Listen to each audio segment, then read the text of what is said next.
SGCCI global village 2026માં બોત્સવાનાના રાષ્ટ્રપતિ મુખ્ય મહેમાન બનશે। ઉચ્ચ સ્તરીય પ્રતિનિધિ મંડળ સાથે 22 થી 25 જાન્યુઆરી સુરતની મુલાકાત લેવાના છે। ત્યારે આ અંગે પત્રકાર પરિષદ યોજાઈ હતી। ભારત અને બોત્સવાના વચ્ચેના વ્યવહારિક સંબંધો હવે એક નવી ઊંચાઈએ પહોંચવા જઈ રહ્યા છે। દક્ષિણ Gujarat chamber of commerce and industries દ્વારા આયોજિત એસજીસીસીઆઈ ગ્લોબલ વિલેજ 2026માં મુખ્ય મહેમાન તરીકે બોત્સવાનાના રાષ્ટ્રપતિ એડવોકેટ દુમા ગિડિયોન બોકો તેમના ઉચ્ચ સ્તરીય પ્રતિનિધિ મંડળ સાથે 22 થી 25 જાન્યુઆરી 2026 દરમિયાન સુરતની મુલાકાત લેશે। આ અનુસંધાને બોત્સવાનાના ખનિજ અને ઉર્જા મંત્રી બોગોલો જોય કેનવેન્ડોએ ચેમ્બર અને જીજેઈપીસીની મુખ્ય કચેરીની મુલાકાત લીધી હતી અને સુરત ડાયમંડ બુર્સ વિશ્વસ્તરીય ઇન્ફ્રાસ્ટ્રક્ચરની પ્રશંસા કરી હતી।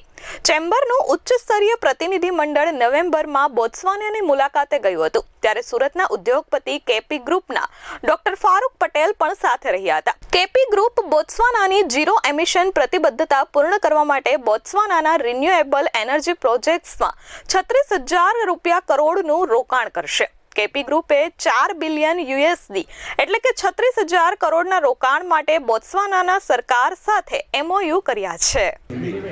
आज बोत्सवाना के मंत्री ऑनरेबल बोगोलो जॉय मैडम जो एनर्जी एंड मिनरल मिनिस्टर है और फॉरेन अफेयर मिनिस्टर डॉक्टर बुताले वो भी आए थे और हम लोग राष्ट्रपति मैडम के साथ में साउथ गुजरात चैम्बर की ओर से सूरत के कुछ 18 व्यापारी हम लोग गए थे बोत्सवाना और वहाँ पर हम लोगों ने मैडम मुर्मू के साथ में डिनर वगैरह के प्रोग्राम के अंदर में इन लोगों से रब्ता किया और उसी दरमियान हम लोगों ने रिसर्च जो किया था वो रिसर्च के दरमियान में हमको पता चला कि वहाँ पर सोलर रेडिएशन इरेडिएशन का बहुत अच्छा है और 3200 घंटे पूरे साल में सोलर का रेडिएशन होता है, यानी धूप निकलती है।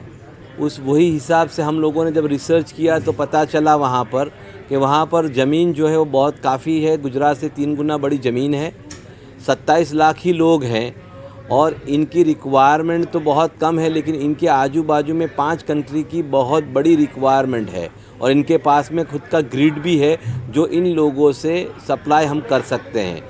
બોત્સવાનાના ખનિજ અને ઉર્જા મંત્રી બોકોલો જોય અને કેપી ગ્રુપ વચ્ચે થયેલા આ એમઓયુ મુજબ બોત્સવાનાનું ઉર્જા અને ખનિજ મંત્રાલય કેપી ગ્રુપ સાથે સંયુક્ત રીતે રિન્યુએબલ એનર્જી વિકસાવશે અને બોત્સવાનાની સ્વચ્છ ઉર્જાને 5 ગીગાવોટ સુધી લઈ જશે।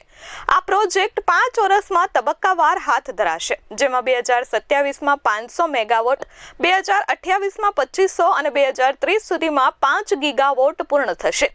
આનાથી પ્રોજેક્ટ દરમિયાન 7,000 અને પ્રોજેક્ટ બાદ 1,500 થી વધુ લોકોને રોજગારી મળશે અને 1 લાખ ઘરોને સોલાર વીજળી મળશે।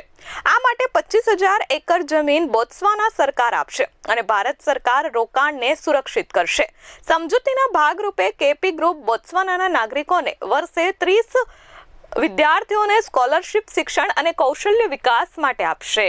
25,000 एकड़ लैंड ये हमको बोत्सवाना सरकार की तरफ से मिल रही है और वो 25,000 एकड़ लैंड के अंदर में हम 4 गीगावाट का सोलर प्लांट और 1 गीगावाट के ऊपर में विंड का हम लोग प्लानिंग कर रहे हैं। उसमें उनका ग्रिड होगा, उनकी लैंड होगी, उनका ट्रांसमिशन चार्ज हम लोग उनको पे करेंगे और हम लोग हमारा आईपीपी के द्वारा हर साल 7,000 करोड़ रुपया इंडिया में भी 2030 से आना शुरू हो जाएगा for the energy through the energy.